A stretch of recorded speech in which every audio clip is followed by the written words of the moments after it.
I'm Logan Crawford, and right now on the Spotlight Network, we're embracing life's powerful cycles of change with a terrific author. His name is Silas Toney, and he has penned a wonderful book. It is called Seasons, The Beautiful Transition. This wonderfully written book invites readers to reflect how on each season it mirrors the transitions in our own lives, teaching us lessons of letting go, embracing growth, and finding purpose through change. With poetic insight and timeless wisdom, the author shows that life's most beautiful moments often emerge from its most difficult transitions. We're delighted to have this very talented author join us here today on Spotlight, and we ask viewers like you to support authors like him by subscribing to our channel and by purchasing his amazing book. The links are below this interview. And be sure to download the Spotlight Network TV app streaming on Roku, Apple TV, and Amazon Fire TV. Silas, thank you so much for being our guest here today on Spotlight. Well, thank you, Logan. I'm thrilled to be with you as well.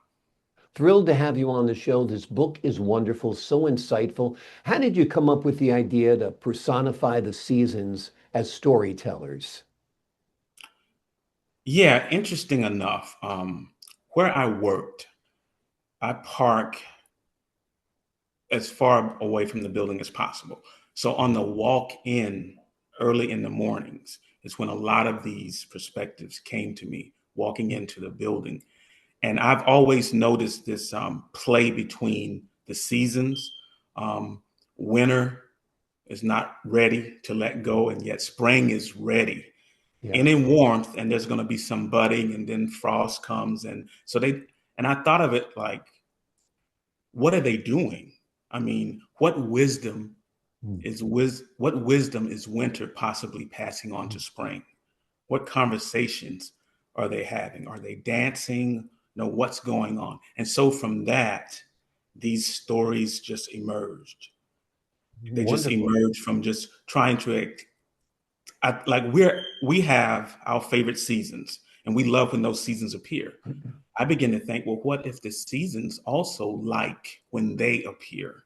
And Mm. so all of that, the seasons, the beautiful transitions was birth.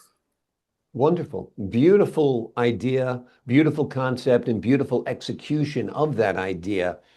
I hear it so much from people who move to a climate where there is only one season, such as Florida or California, and they tell me the one thing they miss the most is the seasons. They love the change. They love the frost when it comes. They love the blooms when they come in springtime. What's your favorite season?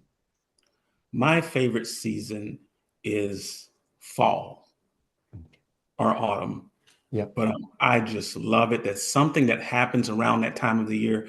Food is good all year long, Mhm. right? We're thankful all year long, but it intensifies around the fall time, the cooling of the weather, the break from the heat, Mm. and this sense of gratitude just begins to arise, I think, nationally. People are more willing to give during that time, but the colors, the food, the clothing, Yeah. all of those things make fall so appealing. I mean, the farmer and the ant are still busy, right? Mhm. They're still busy, and yet there's this stillness that's uninterrupted by movement. There's a sense of stillness that I feel during this time of the year. And it's a beautiful transition coming out of summer into the cold of winter. It's Yeah. just beautiful. We gradually cool down to winter. So it's just a beautiful time. It is a beautiful, all the beautiful colors that time of Yes, year, the wonderful smells of, fire pits and hot cider absolutely. and cider donuts and all of the things that we equate with fall. And I think you're right. I think we are hungrier in the fall. I guess our bodies are gearing up for scarcity in the winter. So we're Right. trying to pack on a few before winter comes. I think that might be part of it. A lot of it. Do you think a lot of it is primordial? A lot of it is kind of instinctive? I think it is. That's a good point because I hadn't thought of that. Yeah. Yeah. In winter, right, there is scarcity. All right. There's no crops are not growing and things are not as readily available. But yeah, I think that's part of it that we're Yeah. trying to pack on the pounds to make it through the long winter. Yeah. Exactly. So Really. give me another donut, give me another cup of cider, Exactly. give me some Exactly. shepherd's pie. I'm ready to eat Absolutely. without a doubt. What Absolutely. life transitions inspired the reflections that we find in your book? The transition from, I think, well, I'm a single father. Now I have two adult kids. So that transition from being married to divorce, and those are really tough seasons. Hmm. They're really tough seasons, and people would compare them to the winter because there's not much growth. We think it's not happening. But as just like the winter, we don't see a whole lot of growth above ground, but the roots of trees and plants, they go deeper. Hmm. They go deeper to search for nutrients and water that are more readily available during spring, winter, and fall. And so in life, sometimes in these tough situations, our roots have to grow deeper as well. Yeah, So we don't get absolutely. blown over by the change that's happened, Sure. right? And we don't get overwhelmed by it. It's a tough road being a single dad. I think single moms are kind of embraced by the community, like, oh, she Right, needs to be supported. But single dads are kind of looked at askance, like, where's their mother, or that kind of thing. right, It can be right. a tough road, that's for sure. You seem to be an artist. You're surrounded by artwork. Is what we see behind you your artwork? Yes, it's a drawing I did during, I think it was during the pandemic. I was working from home, so I had time. I started drawing again, probably in, I think, 2015, every now and again. But during the pandemic, I just, I felt that call to start drawing again. Hmm. So yeah, I have pieces, all the pieces that you see are my work. Wonderful. Is Yeah. this your first book you've written? Yes, it is. Yeah. It is. It's my first book. It was published in December of 21. Hmm. But most of the stuff was written before the pandemic, but Hmm. during the pandemic is when I put it all together in book form. Now, do you have the bug? Are you thinking about writing anything else? Are you working on anything new? I am. Yeah. I just have to sit down and do it. I mean, I have the poems. I just have to sit down and put it in manuscript Yeah. form. So there will be a second book. Sounds great. Yeah. What role does faith or spirituality play in your interpretation of the seasons? A lot. In the book, I mentioned, I state that we should always look for the beauty and wisdom in every season, no matter what season of life that is. And I think the beauty in every season for the Christian is God, that relationship, because he's present in every season, no matter how difficult Mhm. the season is, he is present. And if we understand that and embrace that and hold on to that, we can make it through any season.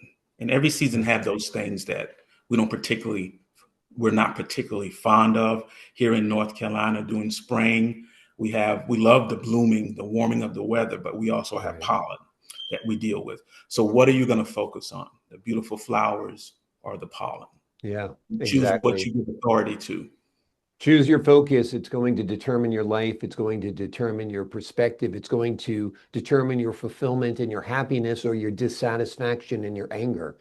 So much Absolutely. of it is our focus and our perspectives. What do you hope readers take away from the book?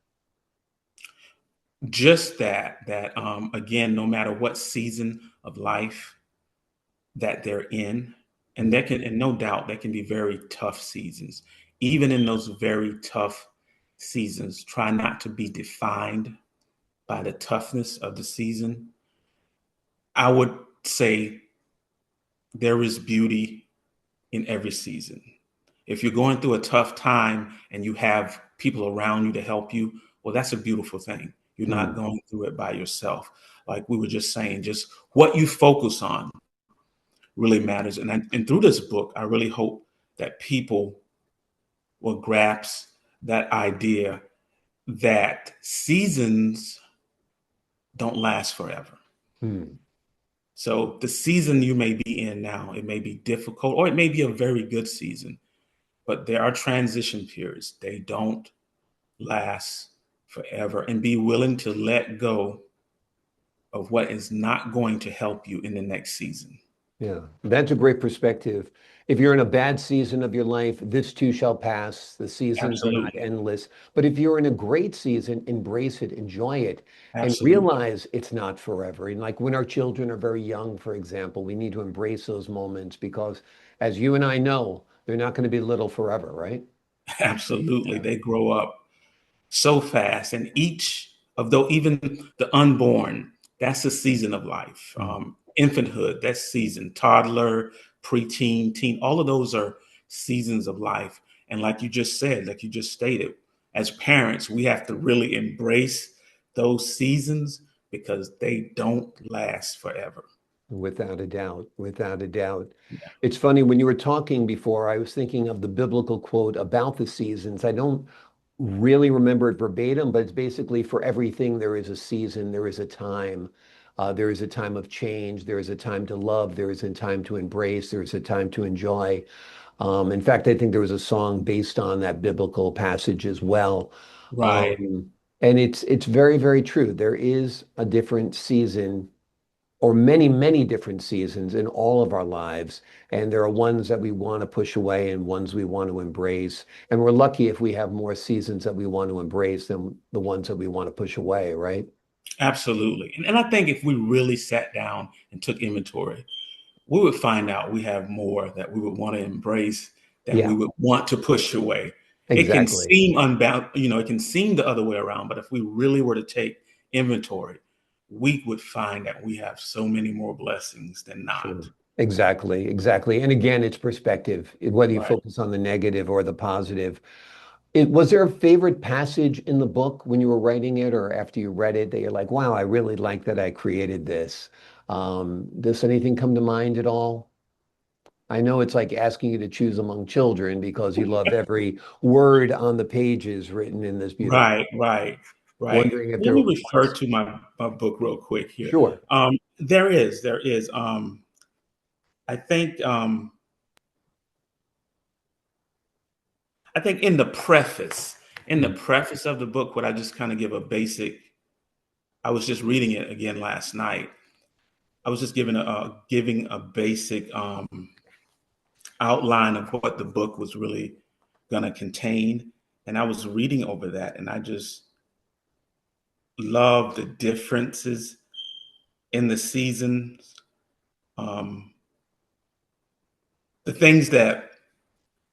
Why don't I just read it? May Sure, I? absolutely. Yeah, I'll just read. Absolutely. So this is the preface from Seasons to Beautiful Transition. Seasons, whether the seasons of life or the four seasons that give the weather character, all have a distinct purpose. And here I attempt to bring the four seasons to life in a fun way. I hope to remind some and point others to this truth. Everything is made beautiful in its time. To recognize the intentionality of God and that the seasons are His idea. Summer weather is beautiful, June through August. However, not so beautiful September through December. Mm. Likewise, winter is not appreciated during the months of summer. However, they are made beautiful in their time. They are unique by design with character and personality all their own, each containing their own hidden gems, as well as those things that we're not so fond of. Wonderful, wonderful. That encapsulates the heart of your book. So it's a wonderful preface and a wonderful way to end this interview today. Folks, this book is wonderful. It'll have you reflect upon your own seasons of life, your garden that you have that we call this life, and you'll just love it. The book is called Seasons, The Beautiful Transition. It is wonderfully written, and it invites readers to reflect on how each season mirrors the transitions in our own lives, teaching us lessons of letting go, embracing growth, and finding purpose through change. Silas, thank you so much for joining me here today on Spotlight. Like, thank you so much, Logan. This was such an honor. Thank you. Honor is all mine. Thank you so much for joining us. To the folks at home, I'm Logan Crawford, thanking you for your time this time until next time on Spotlight.